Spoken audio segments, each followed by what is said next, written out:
এক নাম্বার হলো মা বাইনাল আযানি ওয়াল ইকামা, আযান আর ইকামতের মাঝখানে দোয়া করবেন। আল্লাহর নবী বলেছেন লা ইউরাদ্দু দুআউ বাইনাল আযানি ওয়াল ইকামা, আযান এবং ইকামতের মাঝখানে যে দোয়া করা হয় ওই দোয়া আল্লাহ ফিরায়া দেন না।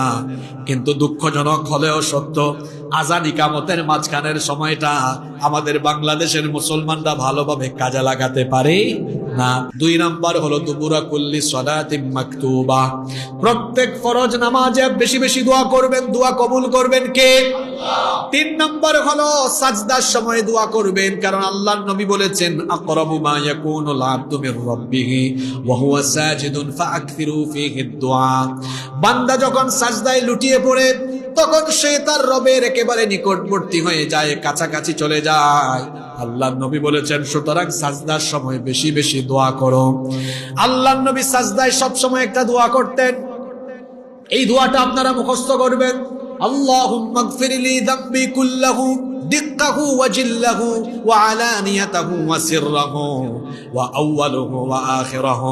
কত সুন্দর দোয়া! হে আল্লাহ, আমার যাবতীয় গুনাহ মাফ করে দাও, গোপন গুনাহ মাফ করো, প্রকাশ্যে যেগুলো করেছি মাফ করো, ছোট গুনাহ বড় গুনাহ যা আছে সব মাফ করো। এই দোয়াটা সব সময় করবেন। আল্লাহুম্মা গফিরলি যামবি কুল্লাহু দিক্কাহু ওয়া জিল্লাহু ওয়া আউয়ালুহু ওয়া আখিরাহু ওয়া আলানিয়াতাহু ওয়া সিররাহু। এই দোয়াটা সব সময় করবেন, কারণ এটা নবীজির আমল। এই দোয়াটা পারেন তো সবাই? যারা পারেন না, গুগল শরীফ আছে, ওখান থেকে বের করে স্ক্রিনশট নিয়ে একদিন জপতে থাকবেন, মুখস্থ হয়ে যাবে ইনশাআল্লাহ। তাহলে তিন নাম্বার হলো সাজদার সময় বেশি বেশি দোয়া করেন।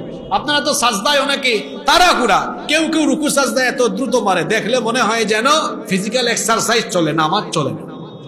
সুবহানাল্লাহ সুবহানাল্লাহ, খুব তাড়াহুড়া করেছে। রুকু সাজদায় যারা তাড়াহুড়া করে, নবীজি এদেরকে বলেছেন নামাজ চোর। এরা কি চোর? নামাজ চোর। নামাজ চোরের লকব নিয়ে কবরে যাইয়েন না। চার নাম্বার হলো রাতের 1/3 সময় যখন অতিবাহিত হয়ে যায়, অর্থাৎ ওই কিয়ামুল লাইলের টাইম, তাহাজ্জুদের টাইম, ওই সময় দোয়া করলে আল্লাহ দোয়া ফিরাইয়া দেন না। 5 নাম্বার হলো জুমার দিন। রমাদানে তো আর কোনো জুমা নাই, আজকেই একটা জুমা, শেষ জুমা।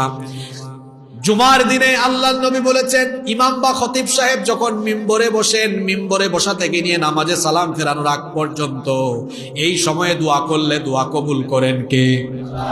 6 নাম্বার হলো জুমার দিনে আসরের নামাজের পর থেকে নিয়ে সূর্যাস্ত পর্যন্ত দোয়া করলে দোয়া কবুল করেন কে?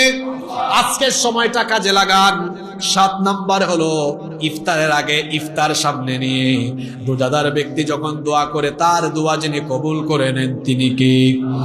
8 এবং সর্বশেষ হলো কদরের রাত।